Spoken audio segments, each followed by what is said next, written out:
اللہ سبحانہ تعالیٰ نے انسان کو پیدا کیا اور اس کو عقل دی. اس عقل کی وجہ سے انسان نے اس زمین میں بہت سی چیزوں کو ایکسپلور کیا اور دنیا میں زندگی گزارنے کے اس نے بہت سے طریقے سیکھے. اس زندگی میں ہم بہت سے کام کرتے ہیں، بہت سی ہماری ضروریات ہیں، اور ان کو ہم پورا کرنے کے لیے طرح طرح کے طریقے آزماتے ہیں، اور ان میں جو بیسٹ پریکٹسز ہوتی ہیں ان کو اختیار کر لیتے ہیں. ہماری ضرورت ہے کھانا پینا، تو آپ دیکھیں کہ اس میں کتنی ورائٹی ہے اور کتنے طریقے ہیں. اور اب جو کہ دنیا سمٹ گئی ہے ٹیکنالوجی کی وجہ سے، تو لوگوں نے ایک دوسرے سے بھی بہت کچھ سیکھا، مشرق نے مغرب سے، مغرب نے مشرق سے. جس ملک میں بھی جائیں ہر طرح کے کھانے اویلیبل ہیں. اسی طرح لباس کے معاملے میں، اسی طرح ہاؤسنگ کے معاملے میں، یعنی بہت ساری چیزیں ہیں جو انسانوں نے اپنی عقل استعمال کر کے، اپنی صلاحیتوں کو استعمال کرتے، ترقی کرتے کرتے اپنی صرف ضروریات نہیں بلکہ اپنی خواہشات کو بھی پورا کرنے کے بہت سے طریقے نکال لیے ہیں. اسی طرح انسان کا لباس ہے، انسان کے باقی زندگی کے کام کاج ہیں. لیکن اللہ سبحانہ تعالیٰ نے انسان کو صرف جسم نہیں دیا، اور صرف جسم کی ضروریات نہیں دی کہ جس میں انسان عقل استعمال کرے. انسان کو اللہ نے روح بھی دی ہے، اور اس کی اپنی ضروریات ہیں اور اس کے اپنے تقاضے ہیں. لیکن روح کی ضروریات پوری کرنے کے لیے اللہ سبحانہ تعالیٰ نے انسان کو صرف عقل کے حوالے نہیں کیا کہ وہ اپنی عقل سے سوچے کہ اس کو کیا کرنا چاہیے اور کیا نہیں کرنا چاہیے. پھر یہ بات بھی ہے کہ انسان اس دنیا میں اکیلا نہیں ہے. ہم کہیں بھی کسی آئی لینڈ پہ جا کے نہیں رہ سکتے، ہمیں انسانوں کے ساتھ رہنے کی ضرورت ہوتی ہے. پھر ان انسانوں کے ساتھ کیسے معاملہ کرنا چاہیے، ان کو ہم کیسے خوش رکھ سکتے ہیں، وہ ہمیں کیسے خوش رکھ سکتے ہیں. ہماری ان تمام ضروریات کو پورا کرنے کے لیے، یعنی ہماری روح کی ضروریات، ہماری انسانوں کے ساتھ معاملہ کرنے کی ضروریات، اور اسی طرح دیگر کچھ اور ضروریات بھی ایسی ہیں کہ جن کو انسان صرف اپنی عقل کی بنا پہ پورا نہیں کر سکتا. اس کے لیے اللہ سبحانہ تعالیٰ نے رسول بھیجے، ان پر کتابیں بھیجی. رسولوں نے انسانوں کو جینے کا ڈھنگ سکھایا، اچھے برے کا فرق بتایا، عقل کی رہنمائی کی، اور انسانوں کو خوشگوار زندگی بسر کرنے کا طریقہ سکھایا. عام طور پر انسان کی غلط فہمی رہی ہے، اور وہ یہ سمجھتا رہا ہے کہ اگر اس کی خواہشات پوری ہو جائیں گی تو اس کو ایک خوشگوار زندگی مل جائے گی، تو خوش ہو جائے گا. اسی لیے ہم دیکھتے ہیں کہ ہم اپنی خواہشات کی تکمیل میں بھاگ دوڑ کرتے ہیں، لیکن کچھ ہی عرصے کے بعد ہمیں پتہ چلتا ہے کہ جو کچھ ہم زندگی میں چاہتے تھے وہ سب کچھ تو مل گیا، پر دل اب بھی خوش کیوں نہیں؟ تو کس چیز کی کمی ہے؟ وہ اندر ایک ویکیوم سا کیوں ہے، ایک خلا کیوں ہے، ایک اداسی سی کیوں ہے، ایک بے اطمینانی اور بے سکونی سی کیوں ہے؟ وہ کیسے دور ہوگی؟ اس کے لیے انسانوں نے اپنے اپنے طریقے ایجاد کیے اور اپنے طریقوں سے اس ضرورت کو پورا کرنے کی کوشش کی، لیکن ناکام رہا. ہاں، اللہ کے وہ سمجھدار بندے جنہوں نے پیغمبروں کی بات کو مان لیا اور اس کے مطابق اپنی زندگی کو ڈھال لیا، اور اللہ سبحانہ تعالیٰ کو پہچان لیا اور اس کے بندے بن کے رہے، تو انہوں نے اپنی زندگی کو بھی خوشگوار بنا لیا. اور پھر انہوں نے یہ جان لیا کہ زندگی صرف یہ نہیں ہے، یہ تو ایک امتحان کے لیے، زندگی تو اس کے بعد شروع ہوگی. لہٰذا انہوں نے اس زمین پر وہ کام کیے کہ جس سے ان کی دنیا بھی سنورے اور عاقبت بھی سنورے. بہرحال آج میں کچھ وہ باتیں آپ سے کروں گی کہ جس سے آپ کو اس دنیا میں اچھی سی زندگی بسر کرنے کے کچھ اصول، کچھ ضابطے ہاتھ آئیں، تاکہ ہم یہاں بھی سکون سے زندگی بسر کر سکیں، اور بحیثیت مسلمان چونکہ ہمارا ایمان ہے کہ مرنے کے بعد ہم دوبارہ اٹھائے جائیں گے. جیسے اللہ تعالیٰ نے پہلی دفعہ پیدا کیا، اس کے لیے کچھ مشکل نہیں کہ وہ ہمیں دوبارہ بھی پیدا کر دے. یعنی دوبارہ کی زندگی کا ثبوت کیا ہے؟ پہلی دفعہ پیدا ہونا. یہ زندگی دلیل ہے اس بات پر کہ مرنے کے بعد ایک اور زندگی بھی ہو سکتی ہے، اور ہم سب دوبارہ اٹھائے جائیں گے. اور جب اٹھائے جائیں گے پھر اللہ تعالیٰ کے حضور پیش کیے جائیں گے، اور پھر ہمارے اعمال تولے جائیں گے، اور پھر اس کے مطابق ہمارا ٹھکانہ بنے گا. کچھ لوگ جنت میں جائیں گے، کچھ جہنم میں جائیں گے. جنت میں جانے والوں کے بھی درجات ہیں اور جہنم میں جانے والوں کے بھی درکات ہیں. عربی زبان میں درجہ کہتے ہیں جو اوپر کو چیز جاتی ہے، اور درک کہتے ہیں جو نیچے کو جاتی ہے. ان المنافقین فی الدرک الاسفل، یعنی سب سے نچلے گڑھے میں منافق ہوں گے. تو کچھ لوگ جنت میں جو جائیں گے، جنت میں بھی ان کے درجات ہوں گے. جنت کے بارے میں ایک روایت میں آتا ہے کہ اس کے 100 درجے. کچھ لوگ پہلے درجے پہ ہوں گے، کچھ 20ویں پہ ہوں گے، کچھ 30ویں پہ، اور کچھ آخری جنت الفردوس میں ہوں گے. اور یہ درجات کس بنا پر ہوں گے؟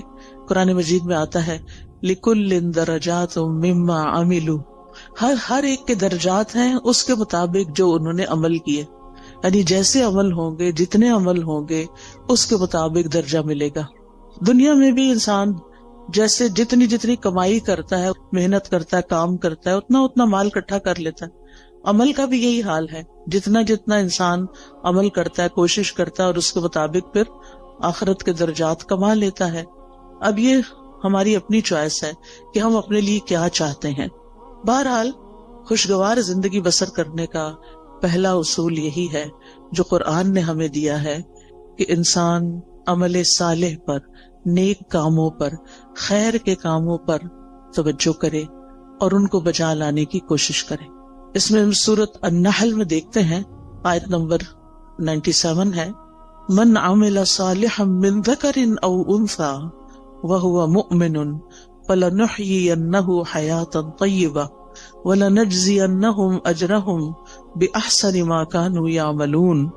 جو کوئی نیک عمل کرے گا، جو بھی کوئی اچھا کام کرے گا، خواہ مرد ہو یا عورت ہو، شرط یہ کہ وہ مومن ہو. وَهُوَ مُؤْمِنٌ فَلَنُحْيِيَنَّهُ حَيَاةً طَيِّبَةً، تو ہم اس کو ضرور عمدہ زندگی بسر کروائیں گے. حیات طیبہ، یہ آخرت کی بات نہیں ہو رہی، یہ دنیا کی بات ہو رہی ہے کہ دنیا میں بھی اس کو ایک اچھی پیور لائف ملے گی، صاف ستھری زندگی ملے گی. اور اس کا تعلق انسان کے ظاہر سے بھی ہے اور انسان کے دل سے بھی ہے. اور پھر اس کے بعد وَلَنَجْزِيَنَّهُمْ أَجْرَهُمْ، ان کو ان کے اعمال کا بدلہ بھی ضرور دیں گے. بِأَحْسَنِ مَا كَانُوا يَعْمَلُونَ، اس بہترین طریقے پر جو وہ عمل کرتے تھے. یعنی جس کوالٹی کا، جس درجے کا وہ عمل کرتے ہوں گے، اسی درجے کے مطابق ان کو وہاں بدلہ بھی دیا جائے گا. اس لیے ہمارا فوکس اس بات پر ہونا چاہیے کہ ہم اپنی زندگی میں نیک اعمال کی طرف متوجہ ہوں. لیکن نیک اعمال سے پہلے ایمان ضروری ہوتا ہے، یعنی ہمیں اپنے ایمان پر کام کرنے کی ضرورت ہے. وہ مؤمن شرط ہے.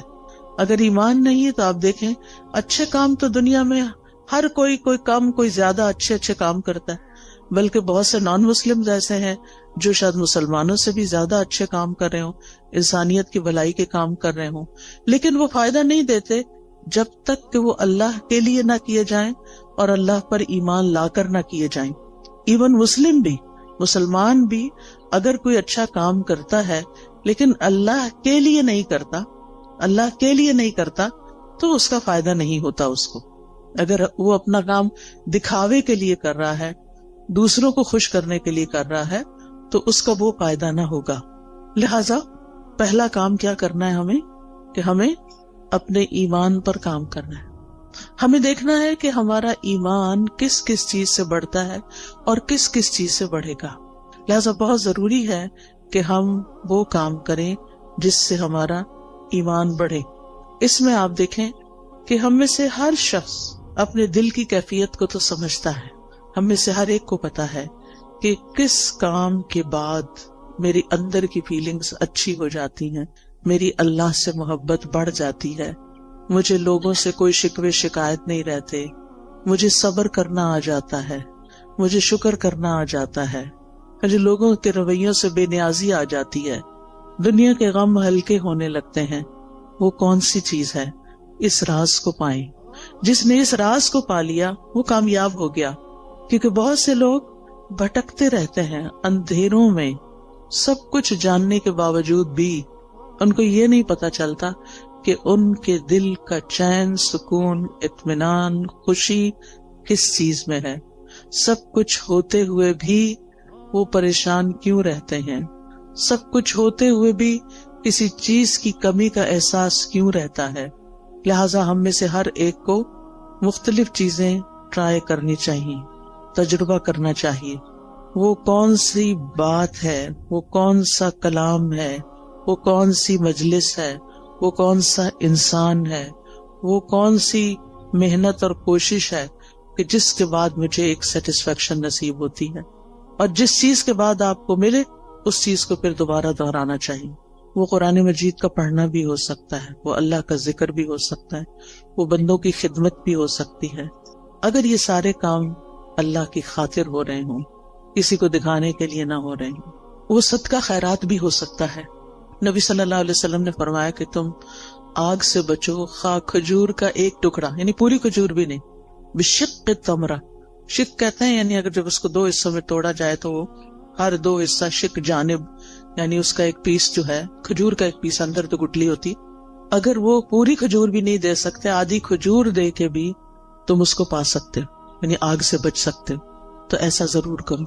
کہنے کا مطلب یہ ہے کہ ہم اپنی زندگی میں صرف اپنی خواہشات کی تکمیل نہ کر رہے، صرف اپنی خواہشات کے پیچھے نہ دوڑتے رہیں، بلکہ ان کاموں کے پیچھے جائیں خواہ ان میں محنت لگتی ہو، خواہ ان میں تکلیف ہوتی ہو، خواہ ان میں کچھ قربانی کرنی پڑتی ہو، لیکن اس کے نتیجے میں ہمیں سکون قلب حاصل ہوتا ہو.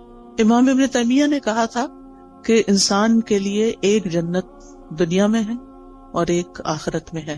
جو دنیا کی جنت میں داخل نہیں ہوا وہ آخرت کی جنت میں داخل نہیں ہو سکتا. وہ دنیا کی جنت کیا ہے؟ وہ دنیا کی جنت دل کا سکون ہے، دل کی راحت ہے، دل کی ٹھنڈک ہے، دل کا اطمینان ہے، دل کی خوشی ہے کہ جس سے انسان ہر طرح کے حالات میں ایک پرسکون انسان رہتا ہے. اس کے لیے ہر شخص کو خود محنت کرنا ہے، اور اصول میں نے آپ کو دے دیا کہ اس کی جو ہے وہ ایمان لا کر عمل صالح ہے، نیک عمل ہے. لیکن وہ نیک عمل کیا کیا ہے؟ ان کا علم حاصل کرنا ضروری ہے کہ کون کون سے کام اللہ تعالیٰ کو پسند ہیں. پھر اسی طرح آپ دیکھیے کہ دوسری چیز جو انسان کو خوشی دیتی ہے وہ انسانوں کے ساتھ احسان کا معاملہ ہے، چاہے زبان کے ساتھ چاہے کام کے ساتھ. یعنی جب آپ کسی کے ساتھ اچھا بول لیتے ہیں، صرف اس کے ساتھ نہیں جو آپ کے ساتھ اچھی طرح بات کرتا ہے، اس کے ساتھ بھی جو آپ سے اچھی طرح بات نہیں کرتا اور کبھی بھی نہیں کرتا. ہم میں سے ہر شخص کی زندگی میں کچھ لوگ ایسے ضرور ہوتے ہیں کہ ہم ان کے ساتھ اچھا کرتے بھی رہیں پھر بھی وہ ویسے ہی رہتے ہیں جیسے وہ ہوتے ہیں. لیکن ایسی جگہ پر جب انسان اپنی سیٹسفیکشن کے لیے اچھا کرتا ہے تو مزہ نہیں آتا، لیکن جب اللہ کے لیے کرتا ہے تو اس کا دل خوش ہو جاتا ہے کہ میں نے وہاں نیکی کی، میں نے اس کے ساتھ نیکی کی جس سے مجھے کوئی جواب نہیں ملنا. لہذا قولوا للناس حسنا، لوگوں سے جب بھی بات کریں، چاہے آپ کے ملازم ہوں، چاہے آپ کے رشتہ دار ہوں، چاہے آپ کہیں کام کرتے ہیں تو آپ کے کولیگز ہوں، چاہے آپ کہیں پڑھاتے ہیں تو آپ کے شاگرد ہوں، کوئی بھی ہو، بڑوں کے ساتھ پھر بھی انسان عزت کا اور احترام کا ایک معاملہ کرتا ہے، لیکن عموماً اپنے جیسوں کے ساتھ پھر ویسا ہی کرتا ہے جیسے اس کے ساتھ کیا جا رہا ہوتا ہے، اور اس کو ہم جسٹیفائی بھی کرتے ہیں. ہم یہ کہتے ہیں وہ بھی تو کرتا ہے نا، وہ بھی تو ایسے ہی کرتا ہے، ایسے کو تیسا ہی ہونا چاہیے. یہ اصول ہم نے خود بنا لیا، ایسے کو تیسا. یہ قرآن سے ٹکراتا ہے، ایسے کو تیسا نہیں. جو برا کرے ہمیں کیا تعلیم دی گئی ہے کہ ہم اس کے ساتھ اچھا کریں. ادفع باللتی ہی احسن، برائی کو اس طریقے سے دور کرو جو زیادہ اچھا طریقہ ہو. تو انسانوں کے ساتھ احسان بات کے ذریعے بھی، کوئی اچھی بات ان کو بتائیں، کوئی اچھا مشورہ دیں. اگر ان کو کوئی پریشانی ہے یا ان کو کسی بات میں کوئی مشکل پیش آئی ہوئی ہے تو ان کی اس مشکل کا حل تلاش کرنا. تو زبان کے ذریعے آپ کسی کو تسلی دے سکتے ہیں، کسی کا دل خوش کر سکتے ہیں، تو یہ احسان کا معاملہ ہے. اور دوسرا، عمل کے ساتھ، کام کے ساتھ، جن لوگوں کے ساتھ ہمارا دن رات کا انٹریکشن ہوتا ہے، ہمیں یہ معلوم ہوتا ہے کہ ان کی ضروریات کیا ہیں، ان کے وہ کون سے کام ہیں جو میں کر سکتی ہوں، میں کہاں ان کے کام آ سکتی ہوں. اور پھر جب آپ وہی کام کرتے ہیں تو آپ کو خاص خوشی نصیب ہوتی ہے. ایک خوشی انسان کو اپنی خواہشات کی تکمیل سے ہوتی ہے کہ جو لوگ آپ کو اچھے لگتے ہیں، آپ ان کے لیے کچھ کرتے ہیں تو آپ کو بہت اچھا فیل ہوتا ہے، تو وہ بھی ایک خوشی ہوتی. لیکن وہ دراصل آپ اپنی خواہش پوری کر رہے ہوتے ہیں. لیکن ایک احسان وہ ہوتا ہے کہ آپ اللہ کی خاطر للہ، صرف اللہ کو راضی کرنے کے لیے، اور کسی بدلے اور کسی صلے کی کوئی توقع نہیں. انما نطعمکم لوجہ اللہ لا نرید منکم جزاء ولا شکورا. ہم تو تمہیں صرف اللہ کی خاطر کھلا رہے ہیں، ہم تم سے نہ کوئی بدلہ چاہتے ہیں، شکریہ بھی نہیں چاہتے، حتیٰ کہ ہم یہ بھی نہیں آپ پہ بوجھ ڈالتے کہ آپ ہمارے لیے دعا کریں. کیونکہ سلف صالحین کسی نیکی کے جواب میں دعا کا مطالبہ کرنے کو بھی بدلہ سمجھتے تھے. وہ کہتے تھے کہ کسی سے یہ مت کہو کہ میں نے آپ کے ساتھ یہ کیا ہے جو بس آپ مجھے اس کے بدلے میں دعا دے دیں. نہیں، وہ خود دے دے تو یہ اس کا احسان ہے اور اس کو دینی چاہیے. کیونکہ انسان بعض اوقات کسی کی نیکی کا، کسی کے احسان کا بدلہ اس شکل میں نہیں دے سکتا جو احسان اس نے ہم پہ کیا ہوتا ہے. ہاں، دو شکل میں ہم اس کو بدلہ دے سکتے ہیں. اس کی غیر موجودگی میں اس کی اتنی تعریف کریں کہ دل میں تسلی ہو جائے کہ ہم نے بدلہ دے دیا. یہ بدلہ دینے کا ایک طریقہ ہے. مثلاً کسی نے آپ کو پانی پلایا، اب وہ پلا کے تو کہیں چلا گیا، کوئی اجنبی تھا، راہ گزرتے ہوئے آپ سفر کر رہے تھے، آپ کو پیاس لگی، آپ نے کسی سے کہا کہ یہ پانی مجھے دے دو، اس نے دیا، وہ چلا، بات ختم. نہ آپ اس کو جانتے نہ وہ آپ کو جانتے. اب آپ بدلہ کہاں سے دیں گے اس کو؟ وہ تو ایک منٹ کے لیے ٹھہرا بھی نہیں کہ آپ سے شکریہ یا کوئی نذرانہ وصول کرے. اب آپ کی پیاس بجھی تو آپ کے دل سے دعا اٹھی. یہ آپ کا اپنا فرض بنتا ہے کہ آپ اس کے لیے کچھ کریں، اور بہترین چیز آپ کیا کر سکتے ہیں کہ اس کے لیے دعا دے سکتے ہیں، اور پھر اپنی منزل پہ پہنچ کے اس کی تعریف کر سکتے ہیں کہ ایسا اور ایسا شخص مجھے راستے میں ملا کہ جس کی یہ اور یہ خوبیاں تھیں. اور اگر کوئی کسی کو جانتا ہو تو اس وقت بھی. عام طور پر آپ دیکھیں کہ ہم اپنی مجلسوں میں جب بھی کسی کا ذکر کرتے ہیں عموماً نیگیٹو وے میں کرتے ہیں، اچھے انداز میں کم ہی کرتے ہیں اور کم ہی لوگوں کا کرتے ہیں. حتیٰ کہ اپنے والدین کے لیے بھی ہماری زبان سے اچھے الفاظ کم ہی نکلتے ہیں. ان سے بڑھ کے تو ہم پر کبھی کسی نے احسان نہیں کیا. ہم سب سوچیں کہ ہم سب اپنے والدین کا، ان کے تو کئی ایک حقوق ہے نا، ان میں سے ایک یہ ہے کہ ان کی زندگی میں بھی اور ان کے مرنے کے بعد بھی ان کو اچھے الفاظ سے یاد کیا جائے. ہم جب بہن بھائی آپس میں مل کے بیٹھتے ہیں تو اپنے والدین کی کتنی خوبیاں بیان کرتے ہیں، یا اپنے دوستوں میں بیٹھتے ہیں یا ان کے دوستوں کے ساتھ بیٹھتے ہیں تو ان کی کتنی نیکیاں یا کتنے احسان ہمیں تو یاد بھی نہیں رہتا، ہم تو دیکھتے بھی نہیں کہ یہ احسان ہے ان کا. پھر اسی طرح اور لوگ ہوتے ہیں ہماری زندگی میں جنہوں نے ہم پہ احسان کیا ہوتے ہیں. کوئی نانی دادی ہوتی ہے، کوئی اور ٹیچر ہوتی ہے، کوئی رشتہ دار ہوتی ہے، کئی لوگ ہوتے ہیں نا. ایک انسان جب گرو کرتا ہے، بڑا ہوتا ہے، تو کئی لوگوں کا اس میں ہاتھ ہوتا ہے. آپ تنہا کچھ بھی نہیں ہیں. آج ہم جو کچھ بھی ہیں اس میں بے شمار لوگوں کا تعاون ہے ہماری شخصیت کو بنانے میں، ہمیں کسی قابل بنانے میں کہ ہم بڑے ہو کر کچھ کرنے کے قابل ہو سکیں. اس میں اس شخص کا بھی ہاتھ ہے جس نے بچپن میں ہمیں انگلی پکڑ کے چلنا سکھایا تھا، ہمیں دانت صاف کرنے سکھائے تھے. بعض اوقات وہ مدر ہوتی ہے، بعض اوقات وہ مدر کی کوئی ہیلپر ہوتی ہے. کتنے بے شمار لوگوں کا ہم پر احسان ہے.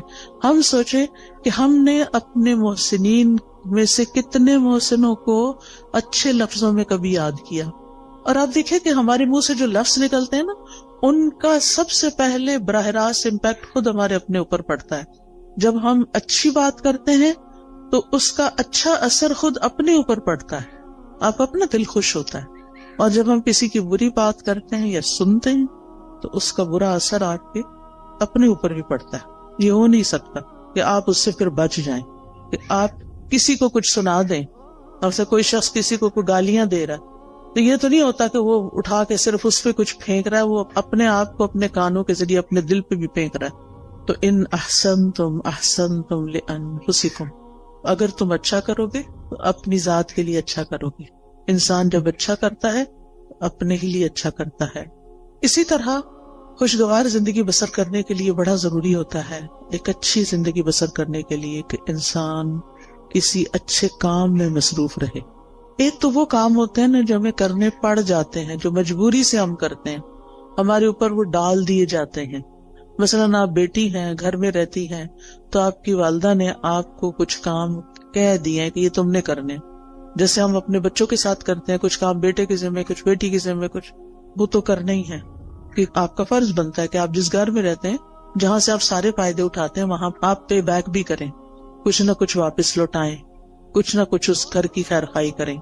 لیکن یہ کافی نہیں ہے، یہ تو فرض کے درجے میں ہے نا. جو احسان ہوتا ہے نا وہ فرض سے آگے کی چیز ہوتی ہے، ٹھیک ہے نا. مثلاً حدیث سے جبریل میں احسان کی تعریف کیا کی گئی ہے؟ ان تعبد اللہ کأنک تراہ. اب اس میں آپ دیکھیں دو حصے ہیں. ان تعبد اللہ ایک حصہ ہے جو ہم سب کرتے ہیں، کأنک تراہ دوسرا حصہ جو احسان کا درجہ ہے.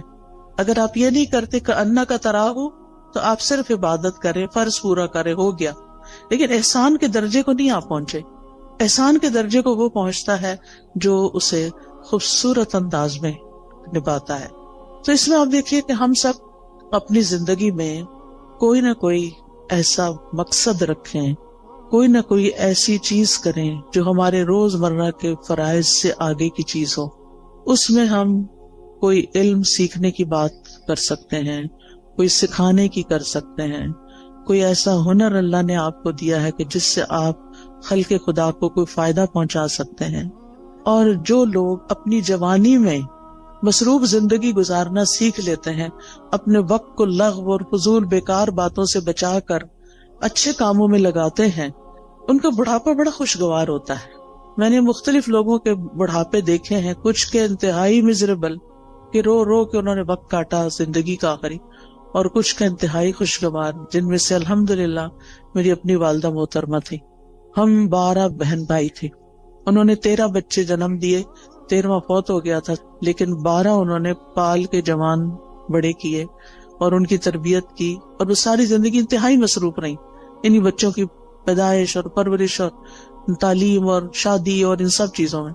لیکن اللہ سبحانہ و تعالیٰ نے ان کو کچھ لمبی زندگی دے دی کہ جب وہ 60s کے بعد ان سب کے فرائض سے فارغ ہوئی تو انہوں نے نئے سرے سے تعلیم حاصل کرنا شروع کر دی. انہوں نے باقاعدہ داخلہ لے کے الہدا میں تعلیم القرآن میں کورس کرنا شروع کیا، نوٹس بنانے شروع کیے، ٹیسٹ دینے شروع کیے.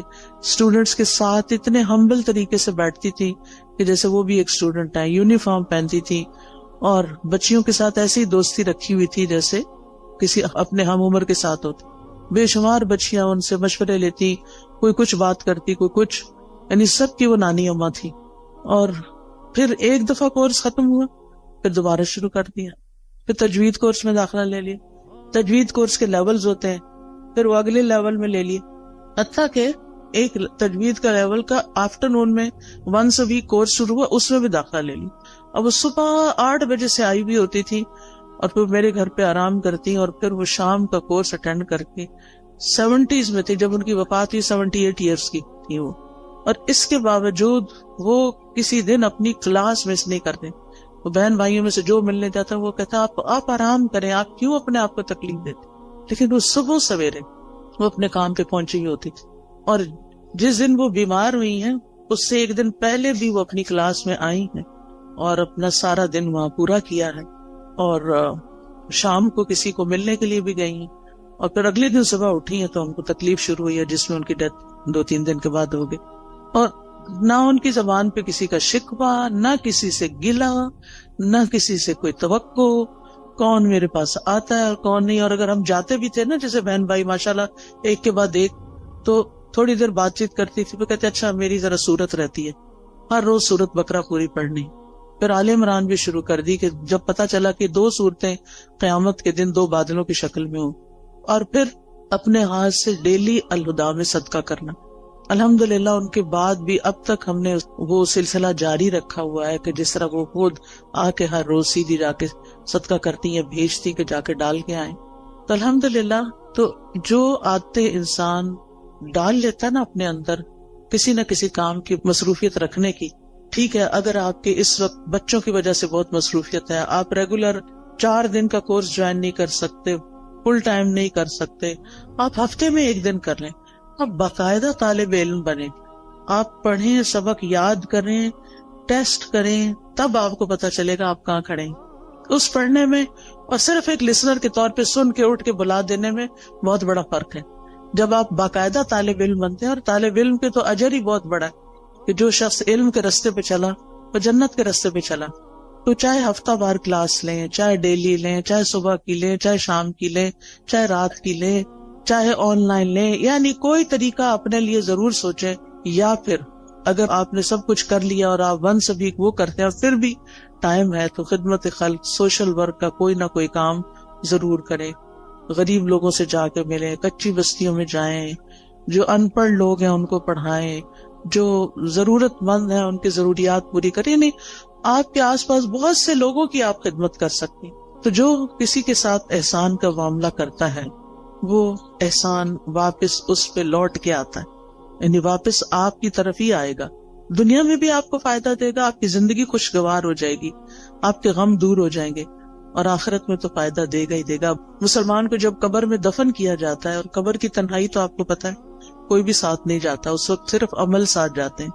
تو نماز اس کے سرانے کی طرف آ جاتی ہے، صدقہ خیرات اس کے، زکوٰۃ دائیں طرف آ جاتی ہے، روزہ بائیں طرف، اور صدقہ خیرات اور دیگر نیکیاں پاؤں کی طرف. لہٰذا کوئی بھی عذاب کسی طرف سے بھی آنے کا رستہ نہیں رہتا، اور وہ یہ چیزیں اس کو پروٹیکٹ کرتی ہیں. لیکن اگر ان میں ہی کمی ہو اور وہی ناقص ہو، پروٹیکشن والی ویک ہو، تو پھر کون بچانے آئے گا؟ وہاں تو رونا دھونا بھی کام نہیں آئے گا. لوگ مزے سے اپنے بستروں میں سوئے ہیں، اور قبر کا عذاب سہنے والا اندھیری کوٹڑی میں اکیلے مصیبت میں پڑا ہوا ہے، جس کا کوئی فریادی نہیں ہے، کوئی پوچھنے والا نہیں. تو ابھی ہمارے پاس ٹائم ہے، ابھی ہماری زندگی ہے، کیوں نہ ہم ایسے کام کریں کہ اس دنیا میں بھی جئیں تو اطمینان کے ساتھ جئیں، اور آگے بھی اطمینان کے ساتھ رہیں. پھر اسی طرح آپ دیکھیں کہ ایک اور چیز کا آپ خیال رکھیں کہ ماضی میں جو کچھ ہو چکا اس پر غمگین نہ رہا کریں، ریگریٹس نہ کیا کریں، بہت بس توبہ کر لیا کریں. جو ہو چکا سو ہو چکا، اب وہ ہاتھ سے نکل چکا ہے. اب ہمارا معاملہ اللہ تعالیٰ کے ساتھ ہے، اور وہ غفور الرحیم ہے، رحمان الرحیم ہے. لہٰذا اس سے ہم اچھا حسن ظن رکھتے ہیں کہ وہ ہمیں معاف کر دے گا. لہٰذا جتنی بھی غلطیاں جو جانتے ہیں جو نہیں جانتے، ان سب پر ہم توبہ کرتے رہیں، استغفار کرتے رہیں، لیکن غم نہ کریں. کیونکہ بعضوں کے شیطان انسان کو غمگین رکھتا ہے. وہ کیا چاہتا ہے کہ انسان اسی طرح الجھتا رہے اپنے غموں میں اور کچھ نہ کرے. تو آپ نے اس کے پھندے میں نہیں آنا. اس نے کہنا کہ میرا معاملہ اللہ کے حوالے ہے، مجھے اپنے رب سے اچھی امید ہے. اور حدیث میں ہمیں کیا تسلی دی گئی ہے کہ اللہ اپنے بندے کے ساتھ کیسا معاملہ کرتا ہے، جیسا وہ اس کے بارے میں گمان کرتا ہے. اسی طرح مستقبل کا ہم غم فکر بھی نہ کیا کریں. میں ہمیشہ سوچتی ہوں جس رب نے اب تک پالا ہے، اب تک سنبھالا ہے، آگے بھی وہی رب ہے.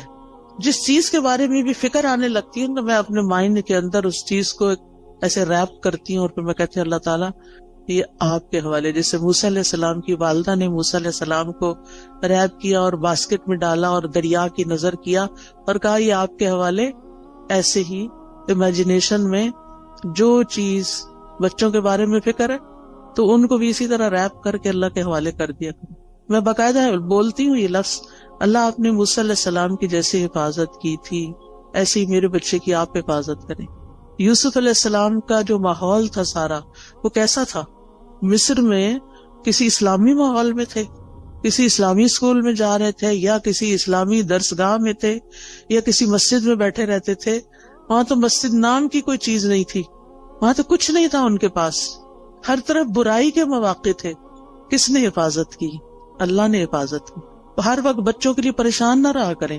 آپ کہا کریں کہ اللہ میں نے ان کو تیرے حوالے کیا، آپ نے یوسف علیہ السلام کی حفاظت کی تھی، آپ میرے بچے کے ایمان اور دین کی بھی حفاظت کریں، اور اللہ کرے گا. تو جس چیز کے بارے میں آپ فکر کرتے ہیں نا اس کے لیے اپنی تدبیر ضرور کریں، کوشش کریں، محنت کریں، لیکن ہر چیز ہمارے ہاتھ میں نہیں ہے، اللہ کے ہاتھ میں ہے. اور اللہ کا جب اذن ہوتا ہے تو وہ چیز ہو جاتی ہے. انما امرہ اذا اراد شیئا ان یقول لہ کن فیکون. تو اس طرح اپنے بوجھوں سے آزاد ہوں تاکہ آپ شرح صدر کے ساتھ حال میں اس وقت جو کام کر رہے ہیں اس پہ فوکس کریں. مثلاً میں اگر اس وقت پڑھا رہی ہوں، کچھ سکھا رہی ہوں، اور میں غم لگا کے بیٹھی بھی ہوں کسی اور چیز کا، تو میں کوالٹی نہیں دے سکتی. آپ اگر یہاں بیٹھے ہوئے اور سوچ رہے ہیں کوئی گھر میں مسئلے کا، تو آپ کا آدھا دل ادھر ہے آدھا ادھر ہے، آپ ڈیوائیڈڈ ہیں، آپ انجوائے نہیں کر سکتے.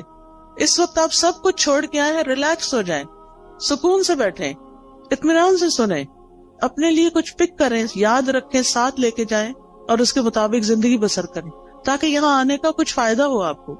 تو اپنے سارے خیالات کو کیا کرنا ہے, اکٹھا کر کے اس نقطے پہ فوکس کرنا ہے جو آپ اس وقت کام کر رہے ہیں. پھر ایک اور چیز جو دلوں کو بڑا اطمینان دیتی ہے اور وہ ہے اللہ کا ذکر.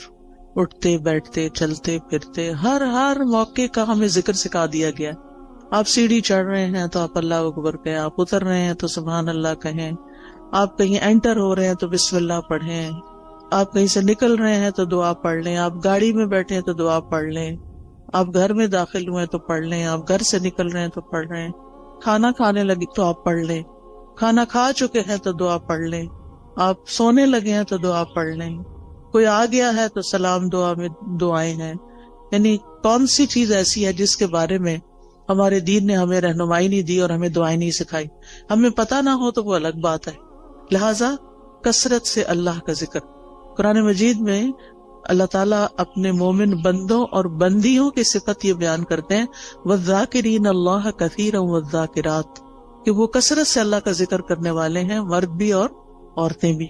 اور اس کے علاوہ فارغ اوقات میں ڈرائیو کر رہے ہیں, آپ گھر کے کام کاج کر رہے ہیں, کھانا پکا رہے ہیں, لانڈری کر رہے ہیں, کلیننگ کر رہے ہیں, کچھ بھی کر رہے ہیں, آپ کی زبان اللہ کے ذکر سے تر رہے, کیونکہ اللہ تعالیٰ کا وعدہ ہے الا بذکر اللہ تطمئن القلوب.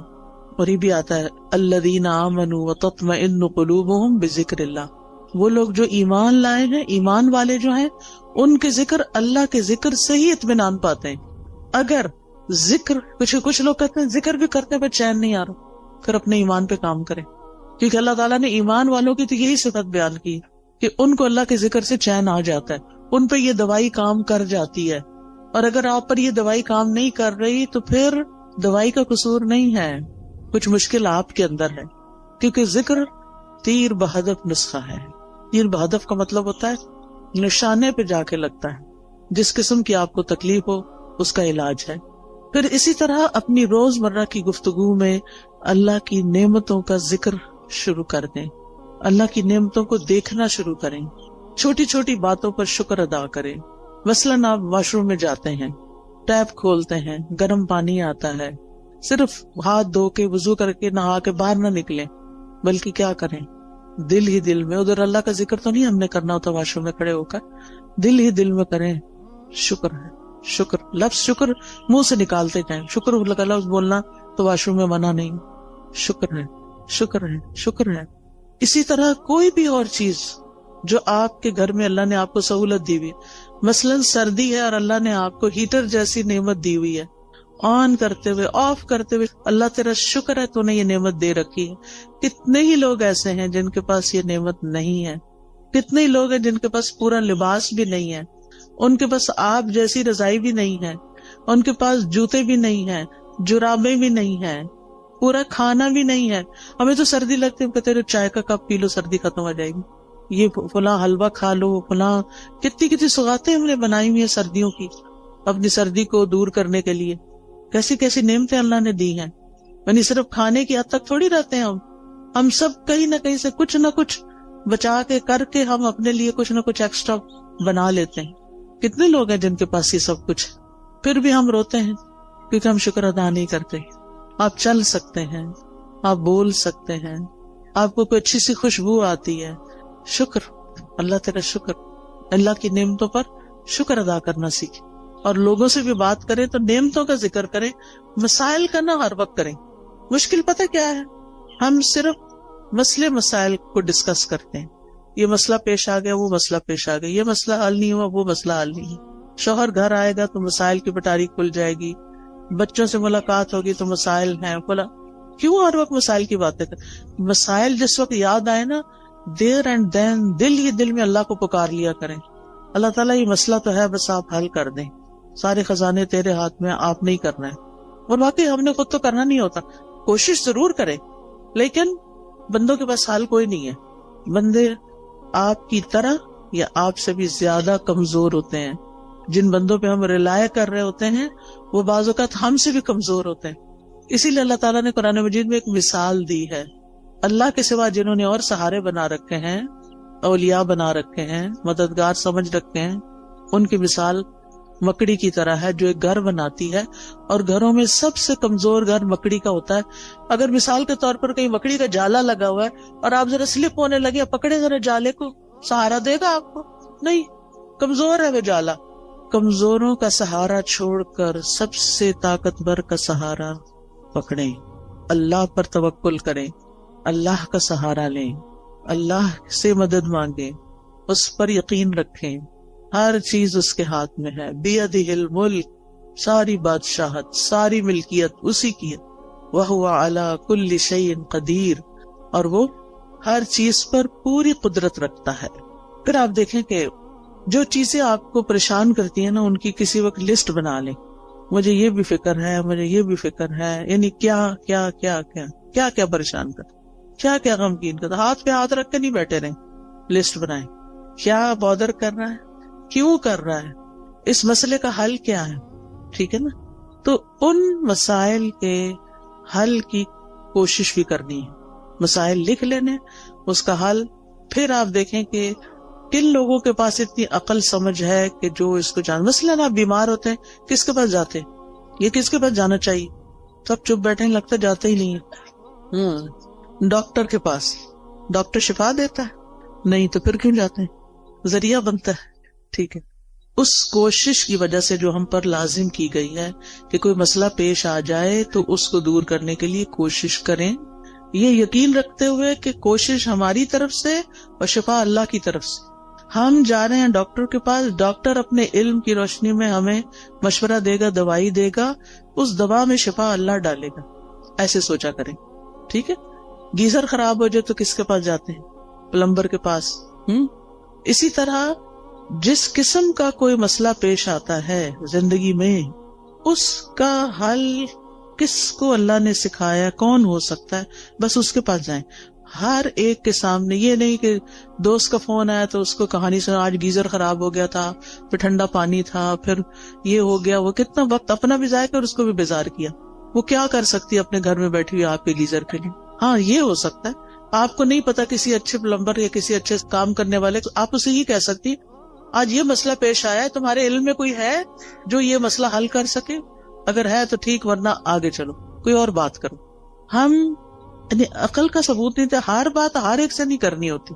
ہم سمجھتے ہیں جو سامنے آ گیا، جو مل گیا، اس کو ہم اپنی کہانی سنا دیں گے کہ مسئلہ حل ہو جائے گا. ایسا نہیں ہوتا مسئلہ حل. پھر اگر وہ حل نہیں کرتا، یا ہم اگر اسے غلط توقع، غلطی ہماری، غلط توقع ہم نے رکھی، پھر اگر مسئلہ حل نہیں ہوا تو پھر ہمیں اس سے شکوہ ہو جاتا ہے، پھر ہم اس سے ناراض ہو جاتے ہیں. اس نے تو میرے لیے کچھ کیا ہی نہیں. بھئی وہ بیچارہ کر ہی نہیں سکتا تھا، غلطی تو آپ کی کہ آپ نے اس کو پکڑا. ٹھیک ہے. اور ویسے بھی جب تک مسئلہ حل نہیں ہوتا نا، تو اپنے آپ کو تسلی دینے کے لیے سوچا کریں کہ مجھ سے بھی زیادہ بہت سے لوگ ایسے ہیں جن کے اس سے بھی زیادہ مسائل ہیں. کوئی بیماری آ گئی، اللہ نہ کرے، اس میں آپ کیسے پرسکون رہ سکتے ہیں؟ ان سب کا سوچیں جو اس بیماری میں مبتلا ہے، بلکہ اس سے بھی ورس کنڈیشن ہے. تو آپ اللہ کا شکر ادا کرنے لگ جائیں کہ شکر ہے میں اس طرح کے مسئلے میں نہیں ہوں، اور اللہ نے مجھے وہ ساری سہولتیں دی ہیں کہ میرا علاج ہو سکتا ہے.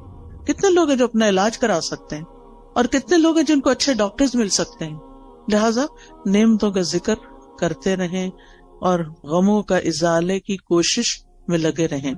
پھر اسی طرح ماضی کے ایسے واقعات، ایسے حادثات جنہوں نے آپ کی زندگی کو، کچھ انسانوں کے ساتھ آپ کا معاملہ گڑبڑ ہوا، کچھ اور اس طرح کے گریوینسز ہیں، ان کو نا کہیں کھود کی زمین میں دفنا دے سب کو. وہ پنجابی میں کہتے ہیں نا، مٹی پاؤ. ان پہ لٹرلی مٹی ڈالیں. آپ نا اپنے امیجنیشن سے کام لیا کریں کہ آپ امیجنیشن میں گڑھا کھود رہے ہیں، اور پھر اس میں وہ سارا مسئلہ ڈال کے، اوپر مٹی ڈال کے دفن کر دیا اور بلا دیا، بس ختم. کوئی بات بھی کرے تو کہیں الماضی لا یذکر. عربی میں ایک محاورہ ہے، الماضی لا یذکر.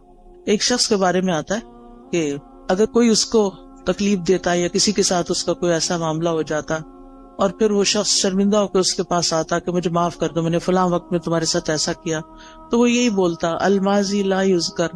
ماضی کی باتیں نہیں دہراتے، جو ہو گیا ہو گیا، ذکر نہیں کروں. کہتے ہیں وہ فوت ہو گیا اور کسی کو خواب میں آیا کہ اللہ نے تمہارے ساتھ کیا معاملہ کیا، وہ کہتا کہ الماضی لا یذکر، میرے بھی پچھلے سارے گناہ معاف کر دیے. تو انسان ہے نا، انسانوں سے ہمیں تکلیف پہنچ جاتی ہے، لیکن ہم نے رہنا بھی ان کے ساتھ ہوتا. تو پچھلی باتوں کا نہ کھوتے کو ریتے رہا کریں اور دعا کیا کریں اللہ میرے ذہن سے نکال دے یہ باتیں. بعض اوقات یہ ہوتا ہے کہ شادی کے موقع پر کوئی مصائب ہو جاتا ہے، شوہر کی طرف سے ایسی تکلیف پہنچتی ہے یا کسی اور کی طرف سے یا کبھی بچوں کی طرف سے بھی، اور وہ ہرٹ کرتی ہے باقاعدہ. ان سب کو نکال دیں زندگی سے ایز اف ہوئی نہیں. پھر ایک بڑی خوبصورت دعا ہے نبی صلی اللہ علیہ وسلم کی جو زندگی کو خوبصورت بنانے کے لیے فائدہ مند ہے. اللہم اصلح لی دینی الذی هو عصمت امری واصلح لی دنیای التی فیہا معاشی واصلح لی آخرتی التی فیہا معادی واجعل الحیات زیادۃ لی فی کل خیر واجعل الموت راحۃ لی من کل شر. یہ دعا زبانی یاد کر لیں اور اس کو دن میں کم از کم ایک دفعہ تو ضرور پڑھا کریں. ساری چیزیں ٹھیک ہو جائیں گی. اس میں دین، دنیا، آخرت، ہر چیز کو ٹھیک کرنے کی بات ہے. پھر اسی طرح بعض اوقات انسان اپنے اوپر قابو نہیں پا سکتا، اپنے ہاتھوں مجبور ہوتا ہے، چاہے غصے کا وقت ہو، چاہے غم کا وقت ہو، چاہے خوشی کا وقت ہو. بعض اوقات ہم خوشی میں بھی آپ پہ سے باہر ہو رہے ہوتے ہیں. تو ایسی صورت میں اللہ تعالیٰ سے دعا کیا کریں اللہم رحمتک ارجو فلا تکلنی الی نفسی طرفۃ عین واصلح لی شأنی کلہ لا الہ الا انت. اے اللہ میں تیری رحمت کی امید رکھتی ہوں، تو مجھے میرے نفس کے حوالے ایک آگ جھپکنے کی دیر بھی نہ کرنا، ایک لمحے کے لیے بھی مجھے میرے نفس کے حوالے نہ کرنا، کیونکہ ان النفس لامارۃ بالسوء. یا تو نفس کسی برائی کی طرف لے جائے گا یا نفس کوئی بری بات یاد کر لے گا پچھلی اور اس سے پریشانی کڑی ہو جائے گی. تو لا الہ الا انت، اللہ الہ تو ہی میرا ہے. تو انشاءاللہ یہ دعائیں دل کو مضبوط کرتی ہیں، اور پھر جب دل مضبوط ہو جاتا ہے تو اللہ پہ توکل بڑھ جاتا ہے، اور جو اللہ پہ توکل کرتا ہے اللہ اس سے کافی ہو جاتا ہے. وَمَن يَتَوَكَّلْ عَلَى اللَّهِ فَهُوَ حَسْبُهُ. جو اللہ پہ توکل کرتا ہے اللہ اس کا کام بنا دیتا ہے. پھر اسی طرح یہ ہے کہ اپنی زندگی میں اچھے لوگوں کے حالات زندگی پڑھا کریں، صحابہ کے بارے میں، صحابیات کے بارے میں، نبی صلی اللہ علیہ وسلم کی سیرت، قصص القرآن، کیسے ان لوگوں نے صبر کیا، کیسے زندگیاں گزاری، نیک لوگوں کے حالات، علماء کے حالات، محدثین کے، مفسرین کے، فقہاء کے، جنہوں نے کچھ کام کیے ہیں زندگی میں. آپ کو اس سے بہت خوشی ملے گی. ایسی کتابیں ہیں. جب میں یہاں پڑھتی تھی تو بہت لائبریریاں تھیں. دیال سنگھ لائبریری تھی، آئی ڈونٹ نو ابھی ہے یا نہیں. پھر اسی طرح یہ کلب روڈ پہ لائبریری تھی، میں اس میں بھی جایا کرتی تھی، مال پہ جو کلب روڈ پہ لائبریری. پھر اسی طرح یونیورسٹیز کی لائبریری، کالجز کی لائبریریز اور جگہوں پہ لائبریری. تو آپ ایسی کتابیں لا کے بھی پڑھ کے واپس کر سکتے ہیں، ورنہ ہی کہ اب تو نیٹ پہ ہر چیز اویلیبل ہے. ایسے لیکچرز اردو اور انگلش میں موجود ہیں جو حیات صحابہ اور صحابیات اور علماء امت کے بارے میں، مسلم ہیروز کے بارے میں موجود ہیں. ان کو سنیں. اس سے یہ ہے کہ آپ کی زندگی صراط مستقیم پہ آئے گی، کیونکہ ہم ہر روز کہتے ہیں اہدنا الصراط المستقیم صراط الذین انعمت علیہم غیر المغضوب علیہم ولا الضالین. تو انشاءاللہ ان لوگوں کی زندگی میں آپ کو بڑی بڑی رہنمائیاں ملیں گی. پھر اسی طرح یہ ہے کہ زندگی میں اعتدال بڑا ضروری ہے. خوشی میں اعتدال، غم میں اعتدال، محبت میں اعتدال، نفرت میں اعتدال، ہر چیز میں توازن اور اعتدال. پھر اسی طرح لوگوں کے رحم و کرم پہ خود کو نہیں چھوڑنا کہ انہوں نے کچھ کہہ دیا تو آپ پریشان ہو گئے، انہوں نے کوئی تعریف کر دی تو آپ خوش ہو گئے. خوشی لوگوں میں نہیں ڈھونڈے، خوشی اپنے اندر ڈھونڈے. within yourself. آپ لوگوں کی مرضی پہ جینا نہ شروع کریں، اللہ کی مرضی پہ جئیں. اب لوگ ایسا لباس چاہتے ہیں تو ہم ویسے بن جائیں. کیوں بن جائیں؟ میرا رب تو کچھ اور چاہتا ہے، لوگ کچھ اور چاہتے ہیں. میں نے تو لوٹ کے رب کے پاس جانا ہے، میں کیوں لوگوں کو خوش کرتی رہوں؟ مجھے تو اپنے رب کو خوش کرنا ہے. اور اسی طرح تمام معاملوں میں. پھر آپ دیکھیے کہ جب آپ کوئی بھی ایسی چیز کریں گے یعنی جو رب کی مرضی کے مطابق ہوگی، رب کی مدد سے ہوگی، رب کی خاطر ہوگی، تو اس چیز میں برکت بہت ہو جائے گی. للہ و باللہ و علی اللہ، اللہ کے لیے، اللہ کی مدد سے اور اللہ پہ بھروسہ کرتے ہوئے. اور پھر یہ کہ اپنے اوپر ناجائز بوجھ نہ ڈالا کریں. مومن اپنے آپ کو ذلیل نہیں کرتا، ایسے فتنوں اور ایسے کاموں میں نہیں پڑتا کہ جن کا وہ بوجھ نہ اٹھا سکے. لہذا جذبات میں آ کے ایسے کام مت شروع کر دے کہ جن کو آپ 2 دن کر کے پھر تھک جائے اور کہ آپ میں نہیں کر سکتا. جو بھی کام شروع کرے بیبی سٹیپ لیں، چھوٹا چھوٹا کریں، پھر آگے بڑھتے جائیں. ورنہ بڑا بھی کام کرنا ہے نا، 1000 میل کا بھی سفر طے کرنا ہے تو 1 قدم سے شروع کریں. اور پھر پہنچ جائیں گے آپ اپنی منزل. لیکن زندگی میں چلتے رہیں، کچھ کرتے رہیں. اللہ تعالیٰ ہمیں اس کی توفیق عطا فرمائے. وآخر دعوانا ان الحمد للہ رب العالمین.